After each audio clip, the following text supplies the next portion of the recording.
Meninos, boa noite. Como eu tinha dito para vocês, nós passamos todo o nosso segundo bimestre de biologia falando sobre metabólitos secundários. E diferente dos primários, que são componentes estruturais das células, né, como proteínas, ácidos nucleicos, lipídios e carboidratos, esses são os primários. As plantas pegam as estruturas químicas dos metabólitos primários e usam eles como base para formar os secundários, que são moléculas adaptativas para a planta. Então, nós já vimos terpenos, os óleos essenciais, vimos os taninos, vimos os flavonoides, os antioxidantes naturais das plantas, que também conferem cor. E agora nós vamos ver alguns grupos que estavam faltando. As quinonas, as saponinas, os heterosídeos cardíacos e eu vou apresentar o flavonoide, que vai ser tema desculpa, os alcaloides. Vão ser temas de trabalho para vocês aí comporem a nota desse segundo bimestre, né? Que nós tivemos 2 trabalhos no primeiro, vamos ter um trabalho só nesse segundo. Vamos começar com as quinonas, gente. As quinonas são estruturas das plantas e quimicamente muito simples. Tem essa estrutura aqui cíclica ligada com dupla ligação com 2 oxigênios. Essa é a 1,4, carbono 1, carbono 4, então 1,4 benzo, que tem um anel benzeno aqui no meio, benzoquinona. Né? Uma das duplas ligações foi quebrada para que se formasse essas. Uma das duplas ligações do anel, né, foi quebrada para que se formassem essas duplas com oxigênio. Essa é a benzoquinona. Essa é a estrutura básica de uma quinona. Mas a gente pode verificar quinonas, por exemplo, como as antraquinonas, que tem propriedade farmacêutica, vocês vão ver daqui a pouco. Naftoquinonas, que também possuem propriedades farmacêuticas.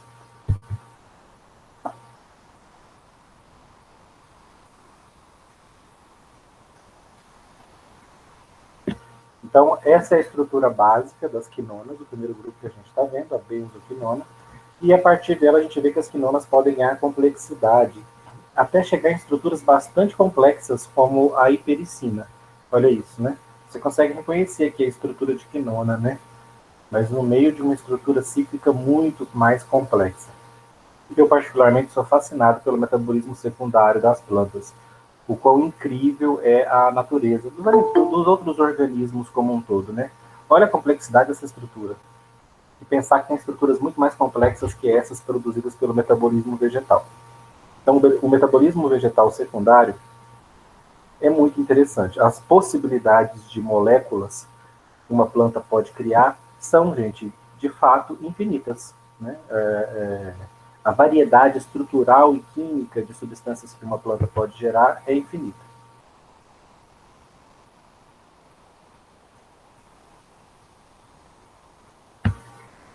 Por que, que uma planta produz quinonas, né? Produz essas estruturas químicas aqui, ó, com essa característica estrutural básica, né? Esse anel ligado com duplas ligações a dois oxigênios em posições opostas, né? Para. Essas estruturas são produzidas pelas plantas com finalidade inseticida e também como alelopático. A gente vê que as plantas se esforçam muito para produzir substâncias com essa finalidade aqui, né? Muitas substâncias secundárias de grupos diferentes, flavonoides, terpenos, tem, são estruturas químicas completamente distintas, mas que guardam as mesmas funções para a planta. Proteger ela de inseto e proteger ela de outras plantas que possam crescer perto dela e roubar nutrientes. Então, o efeito alelopático é esse efeito de impedir. A planta libera no solo substâncias que dificultam a germinação de outras sementes perto dela. Isso é uma forma dela se proteger de concorrência, de competição. É muito interessante, né? Como os seres vivos se organizam para se proteger dentro do ambiente. Assim como nós, seres humanos, gastamos aí milhões de dólares buscando novos antibióticos, né? Novos. Agora, então, né? Uma corrida pelo ouro aí para descobrir um antiviral contra o SARS-CoV-2. As plantas também fazem, o inimigo delas um dos inimigos delas naturais são os insetos, né? Os principais inimigos naturais das plantas são os insetos. Então elas tratam de produzir, encher suas folhas especialmente de substâncias inseticidas, para que elas não sejam destruídas por insetos. Eu até postei uma coisa no Instagram agora brincando, porque nessa crise toda que está no Brasil, né, parece que tem uma nuvem de gafanhotos que está na Argentina vindo em direção ao Brasil, uma nuvem gigantesca que come uma plantação inteira, parece que come a quantidade de 350 mil pessoas comeriam de matéria orgânica, assim, muito rapidamente, né? E aí, uma praga de gafanhotos, por exemplo, é um grande inimigo de espécies vegetais, né? Ele pode desfolhar completamente um vegetal. Então, essa ideia de produzir inseticidas naturais é justamente para se proteger desses ataques. Ó, essa é uma...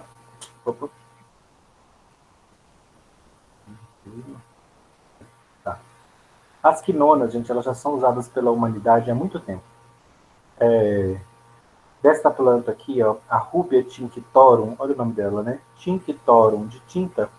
Da Rubia tinctorum a gente tira alizarina e purpurina. Duas moléculas, são essa molécula aqui, só variando esse radical. A alizarina e a purpurina são poderosos corantes. A gente tem, inclusive, documentos já documentados, né, de múmias egípcias, múmias femininas, com o cabelo tingido com alizarina ou purpurina. Ou seja, as próprias egípcias já usavam extrato de Rubia tinctorum para fazer tintura no cabelo. A coloração do pigmento da rúbia é vermelho, tá? Vermelho alaranjado, um vermelho intenso. Então ela já é usada como um corante, até hoje é usada como um corante.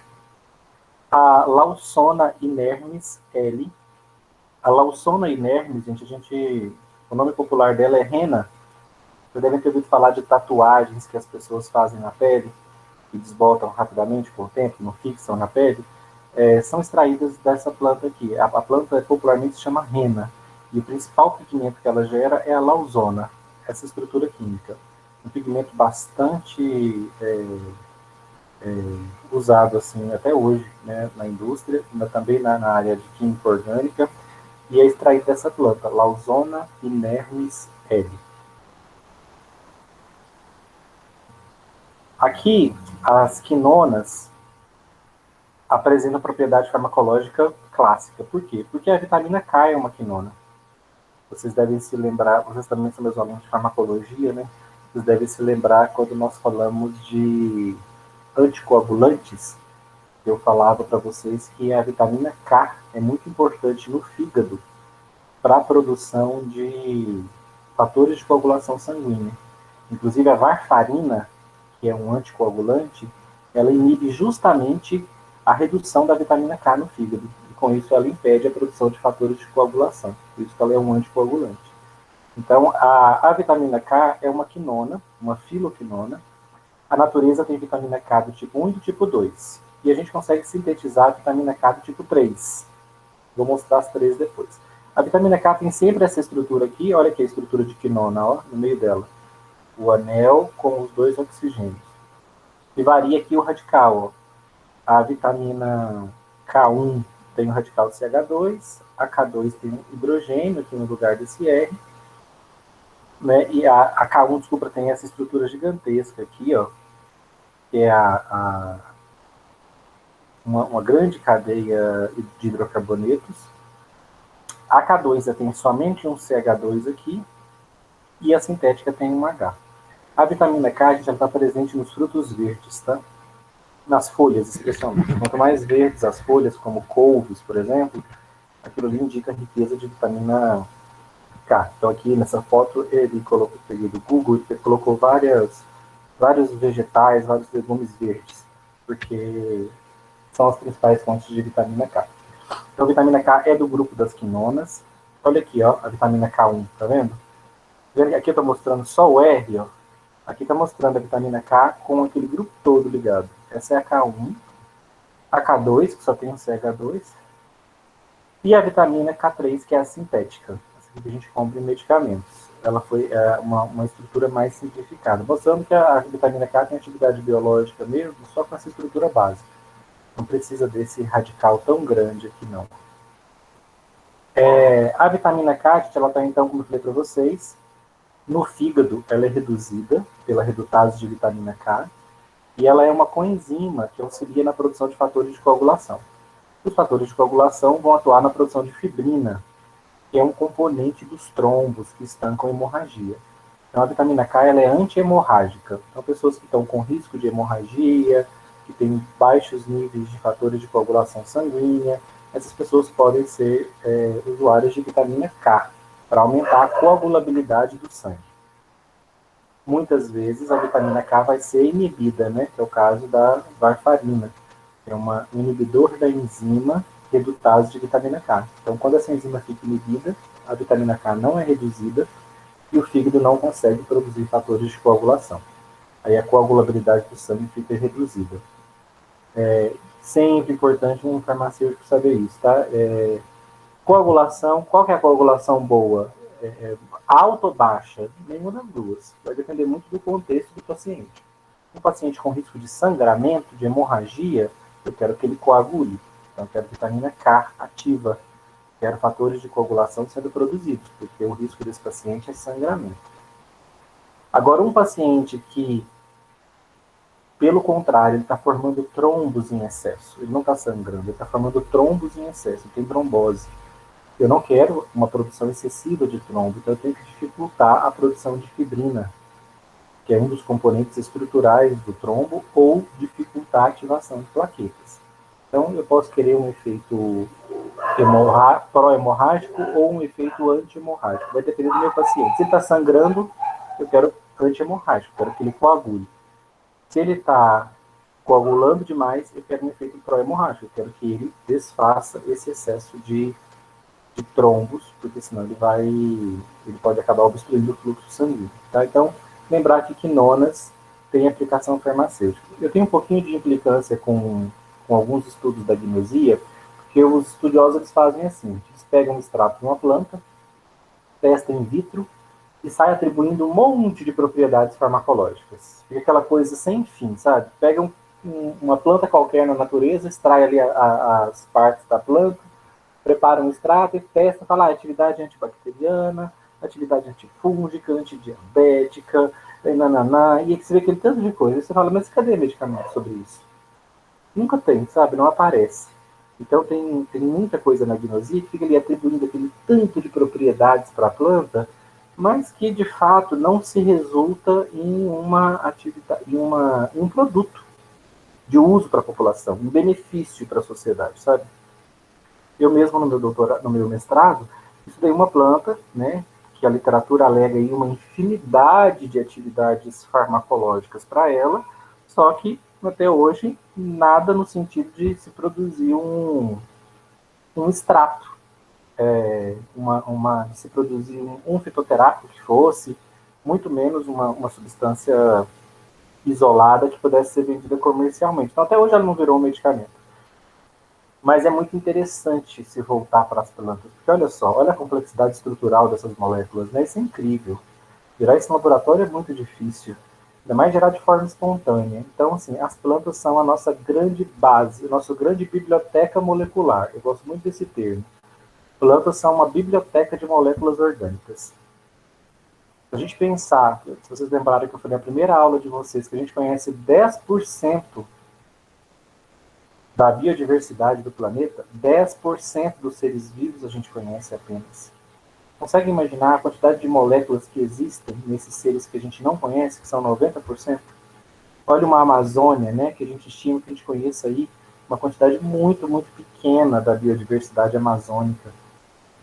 Consegue imaginar a quantidade de organismos que nós não conhecemos? E uma vez que a gente conhece esse organismo e vai estudá-lo, as substâncias químicas que ele produz.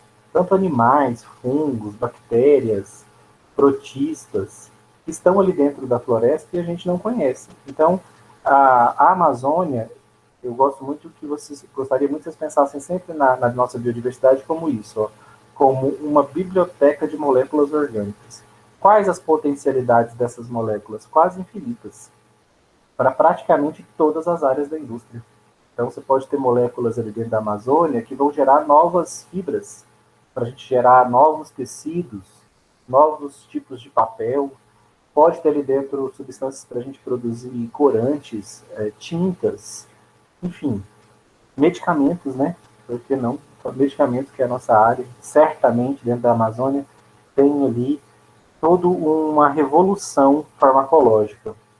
Né? Se o nosso país fosse um país mais de futuro, né, de pesquisa, mesmo de ciência, nós estaríamos aí há 100 anos já dentro da Amazônia pesquisando ela ali, cada centímetro quadrado.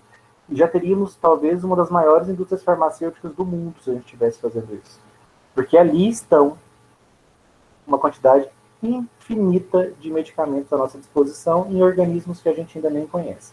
Mas para conhecer, precisa entrar na floresta, coletar o organismo, levar para o laboratório, estudar, identificar os compostos. É muito estudo, é muita pesquisa.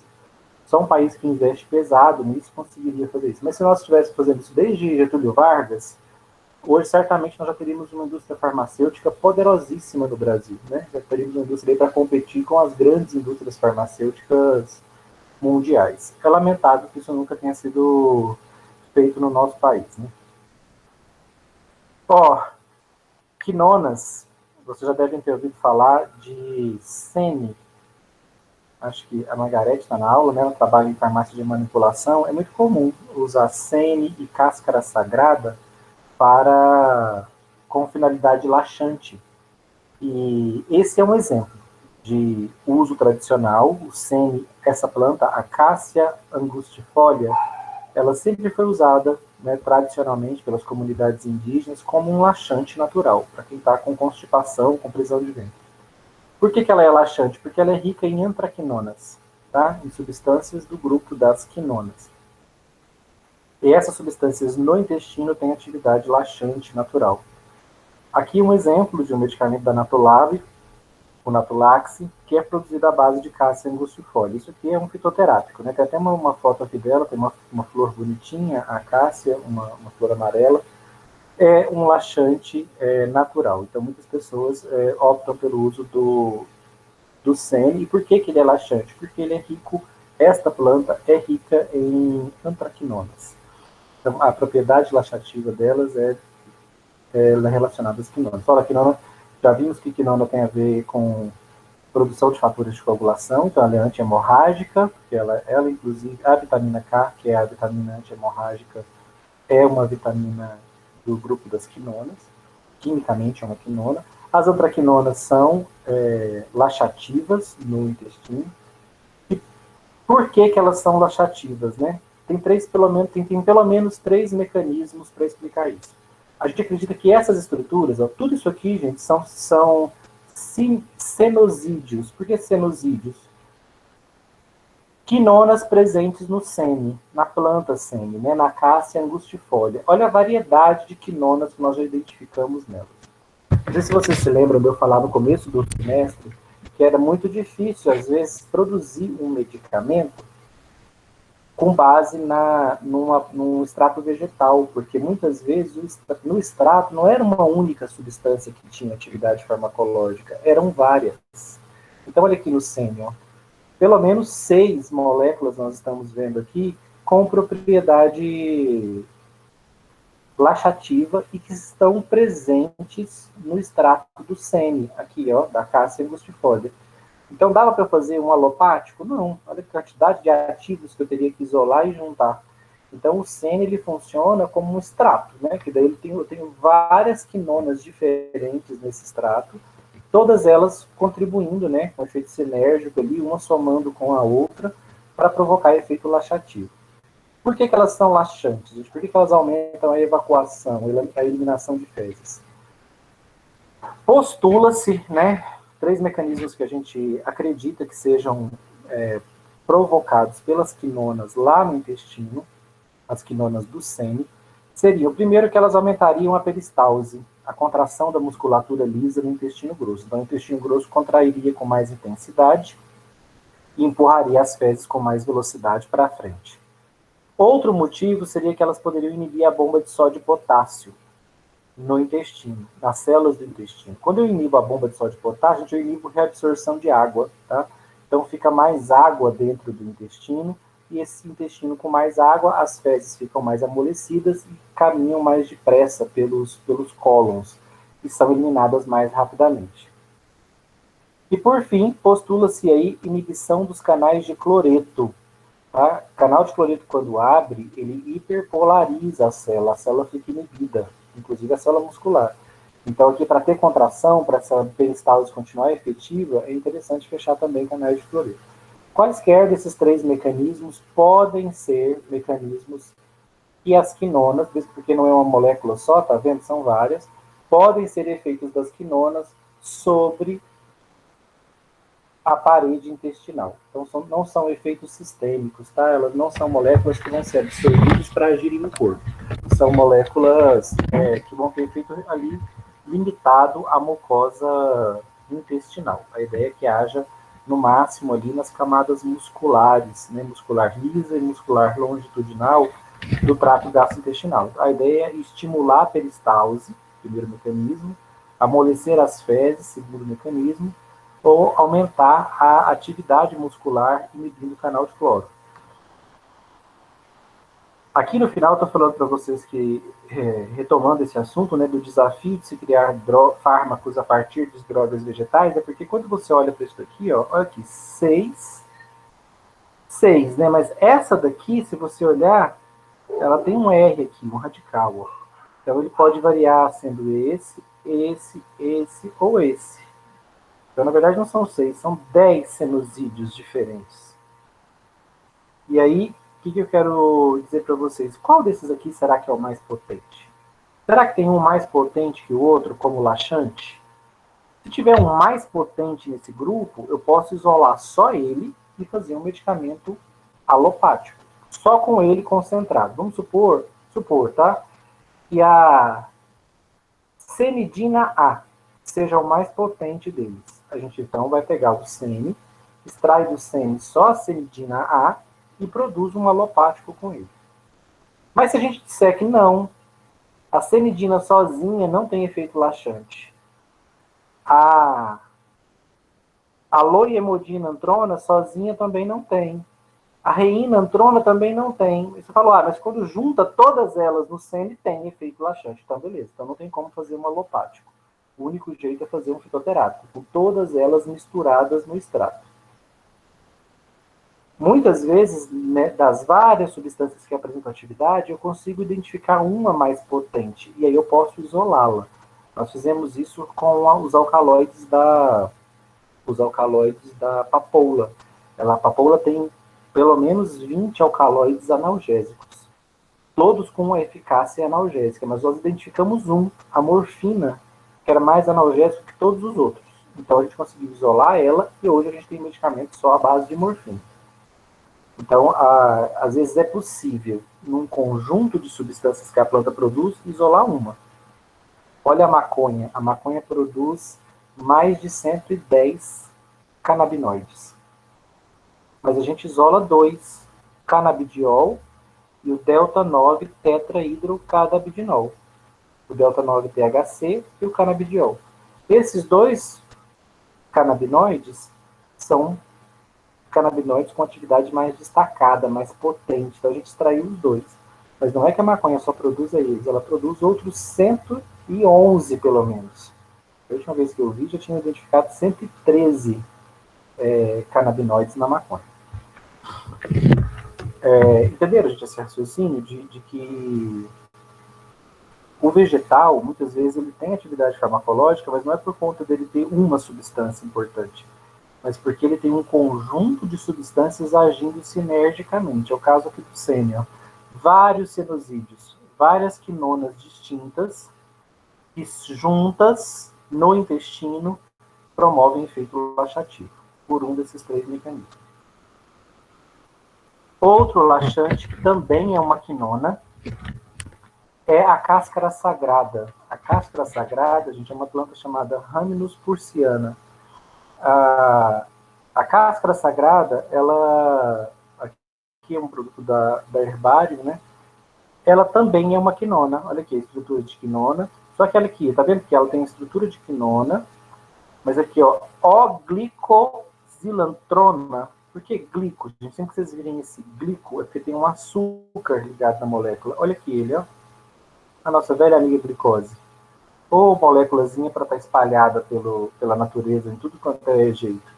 Então aqui, ó, a planta que produziu glicose. Glicose é um produto do metabolismo primário da planta, né? Uma substância de alto valor energético. Então aqui é uma glicose ligada numa estrutura de quinona. Então é uma quinona glicosilada, é uma glicoquinona, porque tem uma glicose aqui ligada nela. É muito comum a glicose se ligar a outras moléculas orgânicas. A gente vai ver várias moléculas orgânicas que são glicosiladas, né? O núcleo mesmo dos taninos é um açúcar, é uma glicose. Tá certo? Essas foram as quinonas, tá? Então, quero que vocês gravem das quinonas, que são corantes, vitamina K, anti-hemorrágica e laxantes, tá? Quinonas têm atividade laxativa, e aí o sene é uma planta rica em quinonas, a cáscara sagrada também é uma planta rica em quinonas. Vamos para um outro grupo agora. Se tiverem dúvidas, abre o áudio e vão perguntando, tá? Heterosídeos cardioativos. Olha que espetáculo essa planta, né, gente? Digitalis purpúrea. A Digitalis purpúrea é essa planta que produz essa inflorescência maravilhosa, né, com essas plantas em forma de copo. A Digitalis purpúrea é uma planta rica em heterosídeos cardíacos. O nome dele já diz, né, o nome deles já dá um spoiler de qual a função deles no corpo. Eles são cardiotônicos, eles aumentam a atividade cardíaca, aumentam o batimento cardíaco. Qual paciente, gente, que precisa de um batimento cardíaco aumentado, né? É um paciente que tem insuficiência cardíaca. Então, muitas vezes, o paciente que possui insuficiência cardíaca vai fazer uso de heterosídeos cardioativos, porque são substâncias que aceleram o coração. E a Rhamnus purceana, essa planta belíssima aqui, é a fonte principal de heterosídeos cardíacos. Olha aqui um heterosídeo cardíaco, o mais famoso deles, o que já virou um medicamento, né? A gente conhece ele como digoxina. Essa molécula gigantesca é uma digoxina. É um exemplo de heterosídeo cardíaco. O que é um heterosídeo cardíaco, gente? Ele tem um anel lactônico, isso aqui é uma lactona, ligada num núcleo esteroidal. Lembra dos esteroides? A gente acabou de ver em farmacologia dos hormônios femininos e masculinos. Eles também são esteroides, que eles têm um anel A, anel B, anel C e anel D. Olha aqui a estrutura esteroidal, ó, semelhante à do colesterol, que também é um esteroide. Então, a digoxina, ela é um esteroide. Então, ela tem um núcleo esteroidal ligado no anel lactônico e ligado ó, em 1, 2, 3 açúcares. Ó, isso é um açúcar, esse é outro açúcar, esse é outro açúcar. Já ensinei vocês a ver açúcar, né? Viu essa estrutura aqui, ó, parecendo um corpinho? Uma cabeça e uma silhueta, essa estrutura é de um açúcar. Isso é uma glicose, é um N-glicano, né, um açúcar com nitrogênio, é uma frutose, enfim. Isso aqui tem que ser essa estrutura indicativa de um açúcar. E eles se ligam uns dos outros ó, por ligações glicosídicas, né? Um açúcar ligando no outro. A gente viu isso lá em bioquímica. Então, digoxina, olha a complexidade dessas moléculas, por isso que eu digo para vocês o quanto as plantas são fabulosas. Né? Olha que estruturalmente, que molécula interessante, diferente. Né? Até se fosse para a gente desenvolver isso aqui no laboratório, teria que ser um químico muito criativo para ele pensar em um núcleo esteroidal, ligar nesse núcleo esteroidal um anel lactônico de um lado e do outro ligar 3 açúcares. Então, isso é fascinante nas plantas. A digoxina, gente, aqui está a estrutura planar da digoxina, tá? Aqui dá para ver melhor o núcleo esteroide dela. Ó. Anel A, anel B, anel C, anel D. Pus até o colesterol aqui, destacando o núcleo esteroide dele aqui em vermelho, para vocês verem como parece. Ó. Núcleo esteroide da digoxina, núcleo esteroide do colesterol. Então, o colesterol ele tem no anel D essa estrutura ligada, a digoxina tem uma lactona. E o colesterol de K, ele tem uma hidroxila ligada. E a digoxina tem 3 açúcares ligados nela. Tá certo? Essa é a estrutura, então, da digoxina. Ela tem um esteroide, então ela é uma molécula esteroidal, e ela é um heterosídeo cardioativo.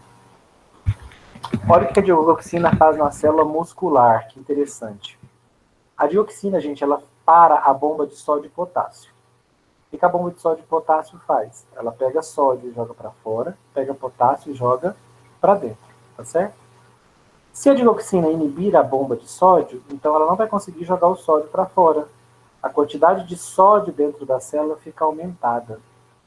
O que a célula cardíaca vai fazer em resposta para conseguir jogar esse sódio fora? Ela vai ativar uma outra proteína que troca sódio por cálcio. Então, o que ela vai fazer? Ela vai começar a jogar sódio para fora e cálcio para dentro. Quando o cálcio aumenta dentro da célula cardíaca, ela se contrai com mais intensidade, aumenta a força de contração. E com isso, uma pessoa que, por exemplo, tem insuficiência cardíaca congestiva, especialmente ventricular, uma pessoa que os ventrículos dela perderam força, não estão contraindo adequadamente, você usa digoxina para aumentar a contração desses ventrículos. Por que a digoxina vai aumentar a contração desses ventrículos? Porque, no final das contas, ela aumenta a quantidade de cálcio dentro da célula muscular cardíaca. Quanto mais cálcio, lembra sempre, né? Aumentou cálcio numa célula muscular, ela contrai. Como é que a dioxina consegue fazer isso? Ela consegue inicialmente fechando a bomba de sódio e potássio. E ao fazer isso, o sódio é eliminado da célula por uma outra bomba que joga sódio para fora e cálcio para dentro. Ao fazer isso, o cálcio aumenta dentro da célula. Né? Esse excesso de sódio dentro da célula para esse carregador. Quando esse carregador para, porque já tem muito sódio dentro da célula, o cálcio acaba se acumulando dentro da célula cardíaca e isso provoca contração. Heterosídeos cardíacos, gente, existem outros, tá, na natureza, mas o único que se tornou um medicamento e que é explorado comercialmente é a digoxina. O uso dela caiu muito, tá? Até na insuficiência cardíaca congestiva. Ela é um acelerador do coração, só que ela tem uma janela terapêutica muito estreita, o que significa que se você errar a dose dela por muito pouco, o indivíduo pode ter efeitos tóxicos graves sobre o coração. Então, ela pode estimular excessivamente o coração e até levar a uma parada cardíaca. Então, é um fármaco muito melindroso, muito difícil de usar. Lembra sempre, ele é um acelerador cardíaco. Ele aumenta, a digoxina aumenta o débito cardíaco, faz o coração bater mais depressa. Especialmente um coração que está com o ventrículo fraco. Então, a digoxina, por ter essa janela terapêutica tão estreita, por facilmente se tornar uma droga tóxica, ela perdeu muito mercado. Hoje já não é tão usada quanto era no passado. Mas o principal paciente dela é o insuficiente cardíaco congestivo, especialmente aquele que tem um ventrículo enfraquecido, né, que não está conseguindo ejetar sangue para as artérias adequadamente. Especialmente o ventrículo esquerdo, né, que precisa ejetar sangue na artéria aórtica com muita pressão para essa artéria distribuir sangue pelo corpo todo. As saponinas agora já são um outro grupo, tá? Então já vimos as quinonas, os heterosídeos cardíacos e as saponinas. As saponinas, gente, elas são... Essa aqui está sendo... É um exemplo de saponina, ó. Saponina, se você reparar, ela também tem um núcleo esteroide. Olha aqui os 4 anéis. 1, 2, 3, 4. Ela tem um núcleo esteroide base. E ela também é ligada num açúcar. Ó, a silhuetinha aqui de novo, ó. E a cabeça. Isso é sinal de uma molécula de açúcar. Então, as saponinas também são glicosiladas. Essa é a estrutura básica de uma saponina. Ela pode estar glicosilada aqui e pode estar glicosilada de cá também, tá? Nesse ego. Ela pode estar ligada em açúcares dos dois lados. Mas esse é o núcleo central de uma saponina. Saponina, gente, são detergentes naturais. Como é que eu sei que tem saponina num extrato? Basta eu colocar o extrato da planta numa garrafa e agitar. Se a garrafa encher de espuma, como se tivesse detergente dentro dela, é porque a planta produz saponinas. Então, as saponinas são detergentes naturais. Elas quando lançadas em uma camada lipídica, elas dissociam os lipídios, tem efeito emulsificante, igual da bile do fígado. Então, ela separa as gorduras. Por isso que saponinas, muitas vezes, são tóxicas para as células, porque a membrana da célula é lipídica, e a saponina tem efeito detergente.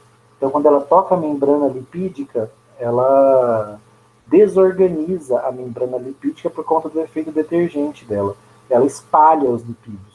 Então, para a membrana das células, as saponinas são nocivas, porque elas são detergentes naturais, então elas espalham gorduras, né? O efeito emulsificante é justamente esse, espalhar gorduras. A Glycyrrhiza glabra é uma saponina, é uma planta produtora de saponinas, e ela produz essa saponina aqui, a glicirrizina. Não existe, gente, um medicamento específico à base de glicirrizina, tá? Mas vários medicamentos fitoterápicos contêm contém saponinas naturais. Para que a gente usa essas saponinas à base da glicirrizina glabra? Tradicionalmente, desde a medicina chinesa, essa planta, justamente por conta de possuir saponinas, ela tem sido usada como expectorante, como anti-inflamatória, como cicatrizante. Então, essas atividades estão comprovadas cientificamente, a gente conhece esse mecanismo, nada disso. Mas, desde a medicina chinesa que elas vêm sendo usadas. Então, são propriedades de uso tradicional, mas que ainda não se converteram em medicamentos. Então, nós não temos, assim, fármacos à base de glicirriza ou à base da glicirriza glabra. Vocês talvez não conheçam ela pelo nome científico, mas já devem ter ouvido falar do alcaçuz. A glicirriza glabra é o alcaçuz, é uma planta medicinal conhecida, com propriedades anti-inflamatórias, cicatrizantes. Então, muita gente que tem úlcera usa, tá? Porque ajuda a conter a inflamação e a aumentar a cicatrização no estômago. E também usam para expectorar, né? Para liberar muco, né? Das vias respiratórias, para limpar as vias respiratórias. Então, os chineses já usavam de forma milenar o alcaçuz com essas finalidades, mas olha como são as coisas, né? Uso milenar. Até hoje o alcaçuz não virou um medicamento de fato. Vou até pesquisar depois se tem algum fitoterápico no Brasil à base de alcaçuz. Eu acredito que não. Mas o que dá propriedade farmacológica para o alcaçuz é a presença dessa saponina aqui, ó. Olha o núcleo esteroidal dela. É uma glicirriza. Essa é a saponina presente no alcaçuz e que dá a ele essas atividades expectorante, inflamatório, cicatrizante, apenas atividades consideradas em nível popular, tá? Não foram ainda convertidas em medicamentos e cientificamente descritas. A última classe que eu vou mostrar para vocês, gente, não vou me aprofundar nela, eu só vou apresentá-la, porque ela vai ser tema do trabalho que vocês vão fazer na semana de vista de prova. Então, depois que passarem todas as provas, eu vou colocar no grupo um trabalhinho sobre alcaloides, que é, para um farmacêutico, a classe de metabólitos secundários mais importantes, mais interessantes de serem conhecidas.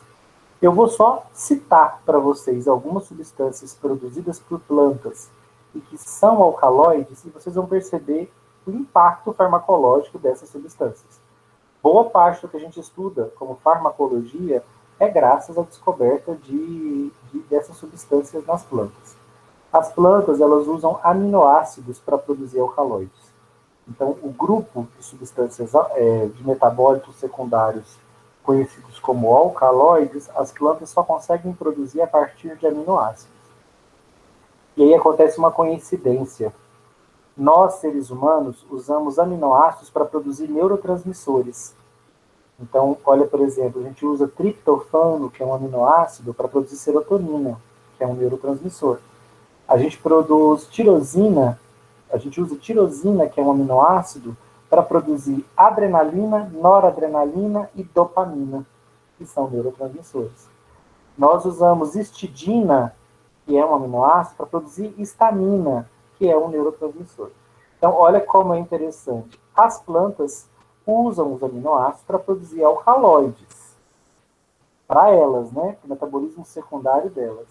Só que, como os alcaloides são produzidos a partir de aminoácidos, assim como os nossos neurotransmissores, a gente acabou percebendo que muitos dos alcaloides funcionam no nosso organismo como neurotransmissores. E isso chamou muita atenção para esse grupo, porque lembra da barreira hematoencefálica? Não é fácil você achar uma substância que se distribua pelo sangue e consiga atravessar a barreira hematoencefálica e ter efeitos centrais. Para uma substância fazer isso, ela teria que ter uma estrutura de neurotransmissor, e os alcaloides têm. Porque assim como os neurotransmissores, os alcaloides são produzidos a partir de aminoácidos. Então a planta pega um aminoácido e converte ele em alcaloides. Olha só, gente, alguns alcaloides que a gente já descobriu na natureza. Morfina, um alcaloide presente na Papaver soniferum, que é a papoula. A papoula produz não só esse alcaloide, ela produz pelo menos 20 alcaloides semelhantes à morfina, mas a morfina é o mais poderoso deles. Acabou que, para uso industrial, farmacológico, 2 alcaloides se destacaram de uso de origem natural: a morfina e a codeína. A codeína muitas vezes menos potente que a morfina. Então, a morfina é mais potente, acaba sendo usada como um analgésico para dores graves, e a codeína para dores leves a moderadas. Tá? Então, são os 2 alcaloides da papoula que nós extraímos, e esses fármacos, né, essas moléculas que a papoula produz, deram origem à nossa classe de analgésicos opioides, os mais poderosos analgésicos que nós temos. Olha que presentão que as plantas nos deram, né? Só quem já sentiu dor crônica e grave sabe o quão desesperador é. No passado, gente, as pessoas simplesmente se matavam. Quem tinha doenças que provocavam dores crônicas e graves era tão desesperador que a pessoa dava um tiro na cabeça, se envenenava, se matava de alguma forma. Por quê? Simplesmente impossível você levar a sua vida sentindo dor crônica constante e grave, dor intensa. Não dá. Então, as doenças que provocavam dores intensas acabavam levando as pessoas à morte, porque elas não suportavam conviver com aquele nível de dor. A morfina veio como uma salvação para esses pacientes que experimentam dor grave, tá? Hoje, ela é um dos componentes, ela não, né? Um derivado dela, a fentanila, é inclusive também usado nos processos anestésicos. Então, a morfina não só a classe, né, dos analgésicos opioides, não só estão relacionados à analgesia para dor grave, como também na anestesia geral, geralmente associados com sedativos, com benzodiazepínicos. Olha outra, famosíssima, né? Nicotina. A nicotina tem um poderoso efeito ansiolítico no sistema nervoso central. E no coração ela é cardioativa também, ela acelera os batimentos cardíacos. Mas no sistema nervoso central ela tem um efeito ansiolítico. Infelizmente, né, a planta que produz a nicotina em grande quantidade é o tabaco. Ele acabou sendo usado na forma inalatória. E aí muita gente acha que a nicotina faz mal para os pulmões. Não é ela, tá? O mal que a nicotina nos faz é porque ela é ansiolítica no sistema nervoso central, diminui a ansiedade e gera uma sensação prazerosa. Essa sensação prazerosa, como eu disse para vocês, o risco de toda substância que provoca prazer é que nosso cérebro foi treinado para repetir sensações prazerosas e evitar sensações desagradáveis. Então, como a nicotina provoca uma sensação de relaxamento, de desestressante, ela gera prazer. Então, ela estimula os centros do prazer do cérebro e provoca dependência. Então, esse é o grande mal que a nicotina faz. Eu acho que, se colocado em números, gente, poucas vezes uma molécula matou tanta gente, tá? Como a nicotina, porque, na verdade, não é ela que mata. Não é ela que provoca o câncer, são as outras substâncias tóxicas presentes na fumaça do cigarro. Mas as pessoas só continuam fumando por causa dela. Então, em última instância, a culpa é da nicotina. Ela gera dependência. Então, as pessoas continuam fumando, se expondo às outras substâncias tóxicas presentes na fumaça e vão desenvolver aí no final da vida, na melhor das hipóteses, um enfisema. Na pior das hipóteses, um câncer, né? Câncer de aparelho respiratório em geral. Pode ser boca, laringe, faringe, traqueia, brônquios ou de pulmão. A nicotina também é um alcaloide. Cocaína presente na coca, né, uma planta sul-americana. Olha a molécula da cocaína, uma molécula, também um alcaloide, produzido pela coca, e Erythrocylum coca, né, o nome da espécie. A cocaína também é um alcaloide e ela deu origem a todos os nossos anestésicos locais. Lidocaína, ropivacaína, bupivacaína, tetracaína, todos esses medicamentos são derivados da cocaína. A cocaína era, inicialmente, o nosso único anestésico local. Então, essa droga aqui, ela revolucionou as cirurgias locais. Então, já imaginou que sensacional fazer um tratamento de dente sem anestésico local? Né? Inexplicável, mas durante muito tempo foi assim. Extração de um dente sem anestésico local? Sim, não existia. Vocês devem ver em filme que as pessoas tomavam uma dose de uísque, bebiam uma bebida bem forte, mordia alguma coisa quando tinha que passar por uma cirurgia local, porque a dor era excruciante, gente que desmaiava durante a cirurgia, porque não aguentava a dor, tinha que ser amarrada. A cocaína veio para anestesiar esses locais, então foi bastante usada, só que infelizmente ela foi muito usada nas guerras, aqueles soldados com aqueles ferimentos terríveis, só que depois da guerra começou-se a perceber que os soldados não conseguiam mais parar de usá-la, porque ela também provoca euforia, ela também provoca bem-estar, então ela gera vício, dependência psíquica. Então ela acabou virando uma droga de abuso. Um dos principais problemas, né, do mundo, né, é a cocaína hoje. Um alcaloide, né? Coisas que vêm para o bem e vêm para o mal. A heroína também é uma droga, né? A morfina, na verdade, é uma droga, porque a heroína que é vendida nas baladas é um derivado da morfina. Então, duas drogas usadas como analgésicos, mas que acabaram sendo usadas também como drogas de abuso. Porque você tem que lembrar que aliviar a dor é um efeito muito prazeroso. Então, é fantástico isso, né? Como dor e prazer estão relacionados no cérebro. Então, as substâncias que aliviam a sensação de dor, elas geram prazer. E por isso elas são poderosamente viciantes, provocam dependência psíquica. Tanto a cocaína quanto a heroína, né? A heroína que a gente toma é uma morfina com uma pequena modificação. Mas quando a heroína entra no corpo, o fígado já converte ela em morfina. Então, os efeitos tóxicos da heroína, os efeitos estimulantes, na verdade, são provocados por morfina.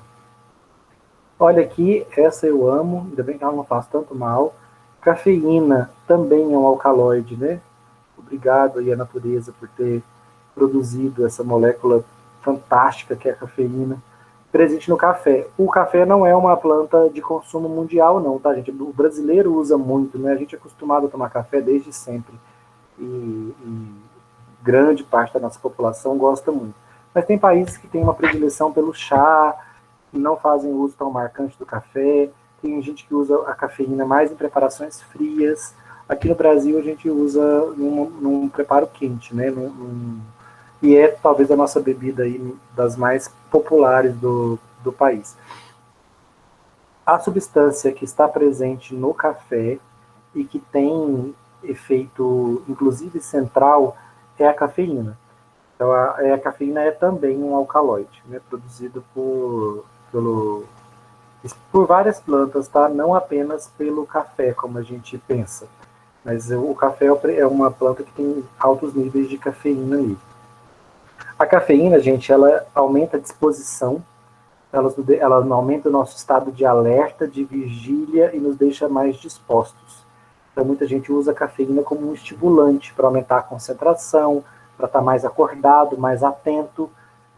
Esse é um efeito da cafeína no sistema nervoso central, semelhante ao efeito que a histamina tem no sistema nervoso central, um efeito de aumentar a vigília, de nos deixar mais atento. Então, cafeína age de forma semelhante ao neurotransmissor histamina. E no coração, a cafeína acelera os batimentos cardíacos. Olha aqui mais alguns alcaloides famosíssimos. A atropina, né? A tropa-beladona. Por que a planta que produz atropina se chama tropa-beladona? Porque as mulheres do passado, europeias, né, elas usavam extrato da tropa-beladona para passar nos olhos, porque ele dilata a pupila. E elas ficavam com olhos mais atraentes. Então elas usavam esse extrato para fazer essa dilatação. A atropina, gente, é uma planta totalmente tóxica. Porque a tropa-beladona, desculpa, totalmente tóxica, porque ela tem altos níveis de atropina.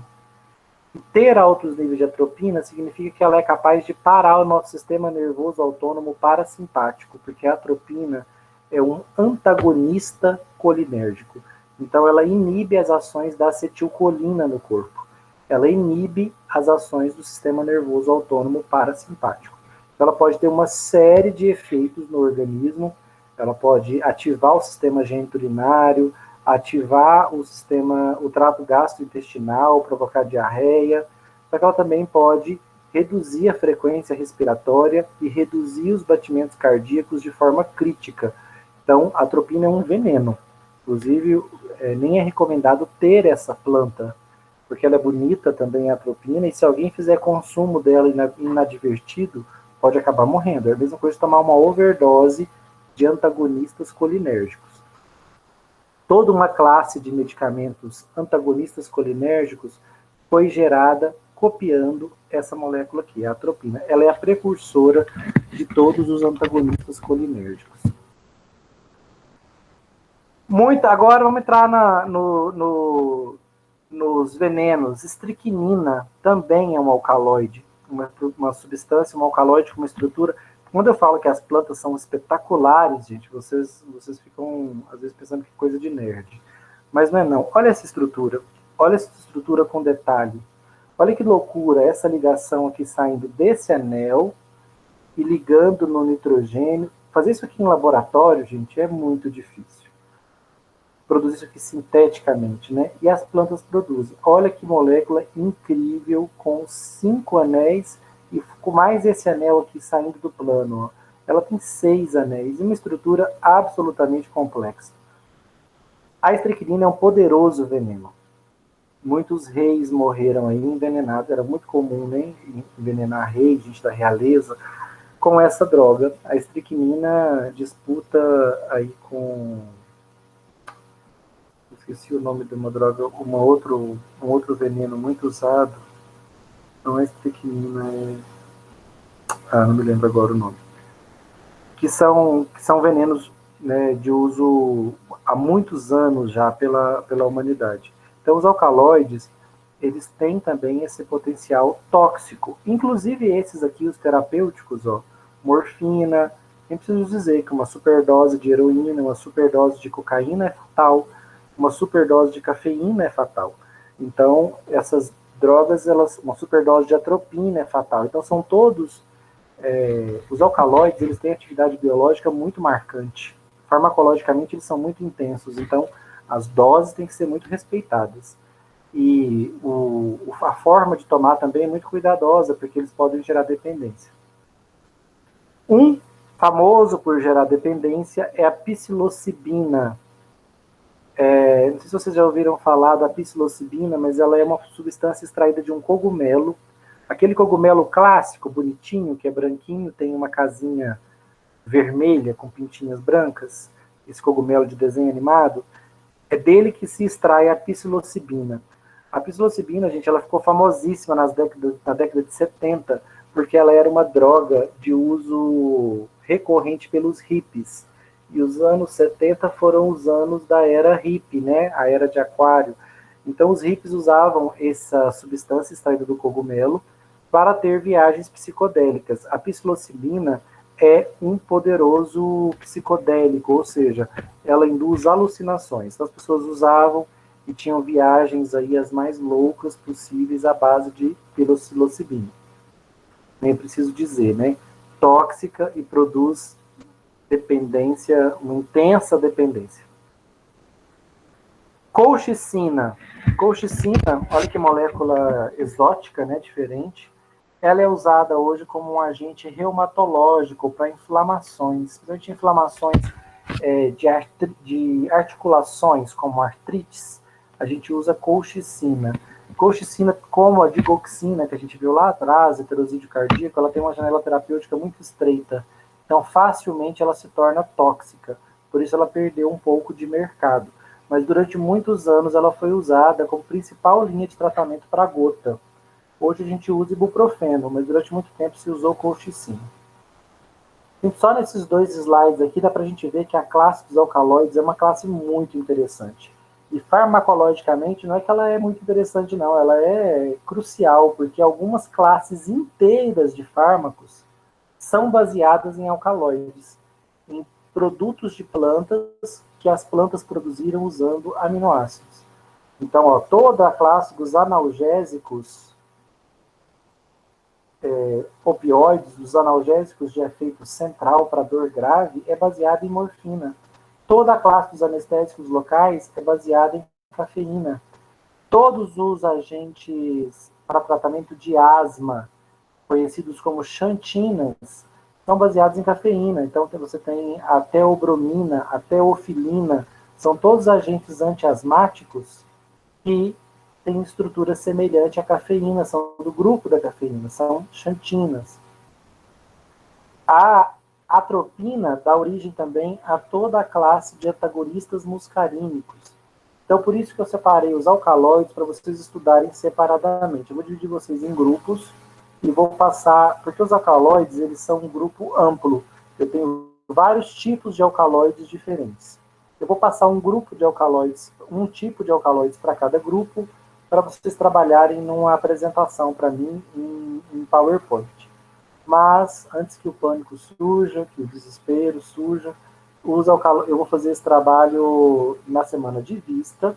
Vocês vão ter até a sexta-feira para me entregar, então eu vou passar esse trabalho na sexta-feira, último dia de prova. Então, faço na sexta, vocês vão ter o sábado, domingo e a outra semana para fazerem o trabalho e me entregarem antes de eu fechar as notas. Então, é um trabalho para a semana de vista.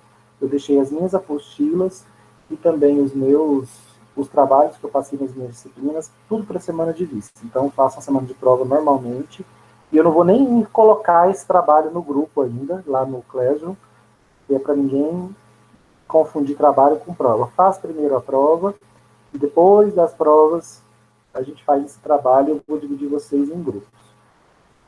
Aí eu vou colocar os alunos que estão participando das aulas, que estão presentes num grupo, e deixar os outros que estão aí voando por aí, montar grupos para eles também.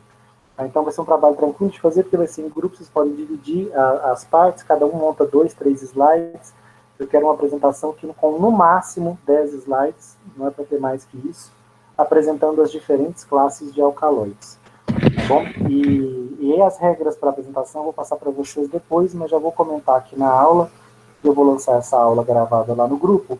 Quem não está assistindo a aula aqui presencialmente, e estiver pelo menos assistindo a aula gravada, já vai estar ciente do trabalho. E vou organizar vocês em grupo, e aí eu sei que o contato, né, não está tão fácil agora, por conta da pandemia, estarmos todos separados, mas eu vou montar grupos e aí já fica o alerta. Não fica correndo atrás de ninguém, não. Divide o trabalho, viu que o seu colega não fez a parte dele, redivide com os outros que sobraram e tira o nome desse colega do grupo e apresenta só quem realmente fez o trabalho. Não fica sofrendo, não, porque eu vou montar os grupos. Você pode acabar caindo num grupo de alguém que não vai fazer o trabalho. Não vai fazer porque às vezes não tem tempo, às vezes já tirou uma boa nota, já passou, não está querendo fazer o trabalho por conta disso. Então, enfim, independente dos motivos da pessoa, não é para ficar sofrendo atrás do colega que não está fazendo, não. Não vai fazer? Não. Então, redivide aí entre os que sobraram do grupo e faça o trabalho só os que estiverem interessados. Tá bom? Deixa eu finalizar a gravação.